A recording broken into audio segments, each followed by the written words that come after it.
സ്വർണ്ണക്കട്ടിയെന്ന് തെറ്റിദ്ധരിപ്പിച്ച് പണം തട്ടിയ കേസിൽ കോഴിക്കോട് 2 പേർ അറസ്റ്റിൽ. അസം സ്വദേശികളെ നടക്കാവ് പോലീസാണ് പിടികൂടിയത്. 3-ാം പ്രതിക്കായി അന്വേഷണം ഊർജിതം.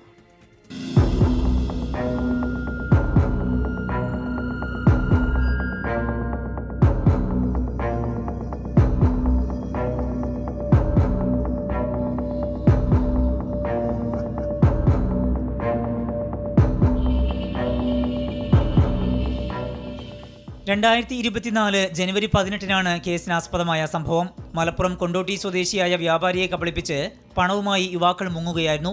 1/2 കിലോയിൽ അധികം തൂക്കം വരുന്ന വ്യാജ സ്വർണ്ണക്കട്ടി ഒറിജിനലാണെന്ന് തെറ്റിദ്ധരിപ്പിച്ചായിരുന്നു തട്ടിപ്പ്. കുറഞ്ഞ പൈസയ്ക്ക് നൽകാമെന്ന് പറഞ്ഞ് 12 ലക്ഷം രൂപ വില ഉറപ്പിച്ചു.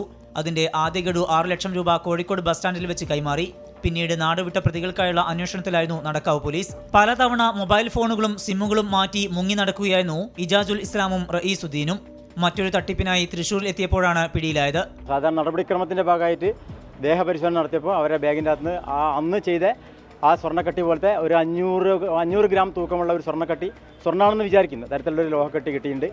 അത് നടപടി പ്രകാരം തന്നെ അത് ബന്ധവസിലെടുത്തിട്ടുണ്ട്. അത് കോടതിയിൽ ഹാജരാക്കും.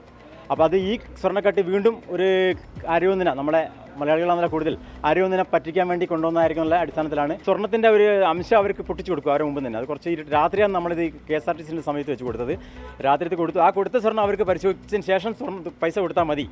അപ്പോൾ അതിനെന്താ വെച്ചാൽ ആ കൊണ്ടുപോയ സ്വർണ്ണം ഒറിജിനൽ സ്വർണ്ണമായിരിക്കും. അത് ഇവർ എന്തോ ഒട്ടിച്ചു വെക്കുക അത് അവർക്ക് അറിയാവുന്ന അത് കൂടുതൽ അന്വേഷിച്ച് വരുന്നേ ഉള്ളൂ. കേസിൽ 3-ാം പ്രതിക്കായി പോലീസ് അന്വേഷണം ഊർജിതമാക്കിയിട്ടുണ്ട്. സമാന രീതിയിൽ കൂടുതൽ തട്ടിപ്പുകൾ നടന്നിട്ടുണ്ടോ എന്നും പോലീസ് അന്വേഷിച്ചു വരികയാണ്. 24 കോഴിക്കോട്.